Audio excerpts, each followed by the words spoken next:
Pag-uwi ko ng Pilipinas, asawa na ng kapatid ko ang asawa ko, Miss Annie. 3 na taon akong naging kasambahay sa ibang bansa. Ayaw ko mang umalis noon, pero kailangan dahil sa hirap ng buhay. Construction worker ang asawa ko at hindi sapat ang kita para sa aming pamilya.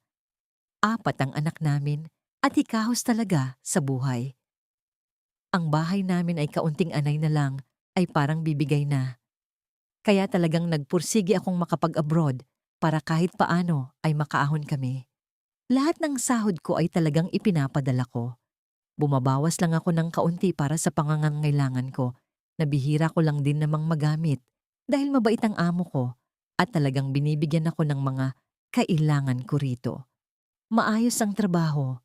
Oo, nakakapagod pero parte naman yun ng trabaho. Lahat pinapadala ko. Gusto ko kasing maging maayos ang buhay ng mga anak ko at ng asawa ko sa Pinas. Ang usapan namin ng asawa ko na sa bawat padala ko ay unti-unti na rin niyang ipagawa ang bahay namin. Unti-unti ko namang nakita ang improvement, Miss Annie. Nagko-construction pa rin ang asawa ko para raw matulungan pa rin ako sa mga gastusin sa bahay. Ngunit dahil nagtratrabaho rin siya at nag-aaral ang mga anak namin, ay kailangan na ng magbabantay at mag-aasikaso sa kanila. Naisip ko ang kapatid kong babae.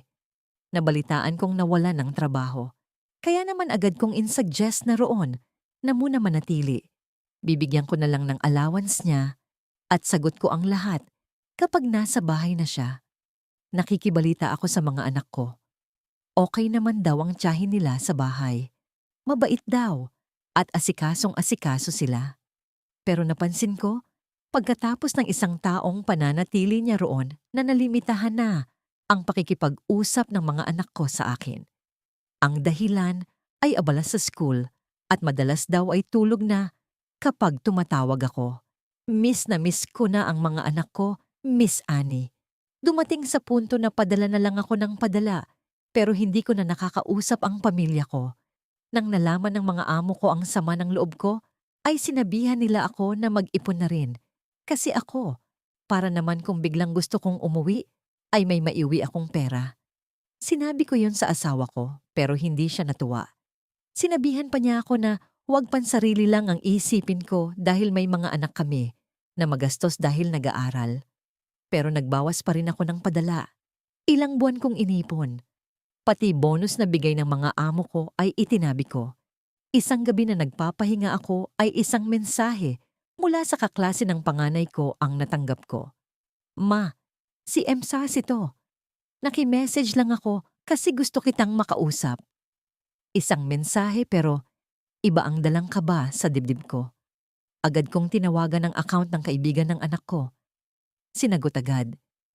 Ma, uwi ka na. Niloloko ka na ni Papa. Parang bidig bang sumabsiji ang balitang yon ng anak ko.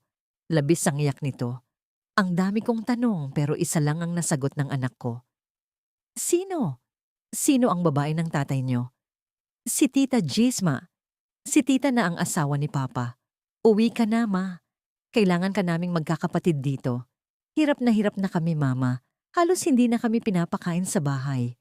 Lahat ng padala mo ay sinusolo nila. Ma, buntis din si Tita. Uwi ka na, Ma. Iyak ako ng iyak nun, Miss Annie. Nataranta pa ang mga amo ko na pumasok ng kwarto para alamin kung anong problema ko. Sinabi ko sa kanila ang balitang nalaman ko.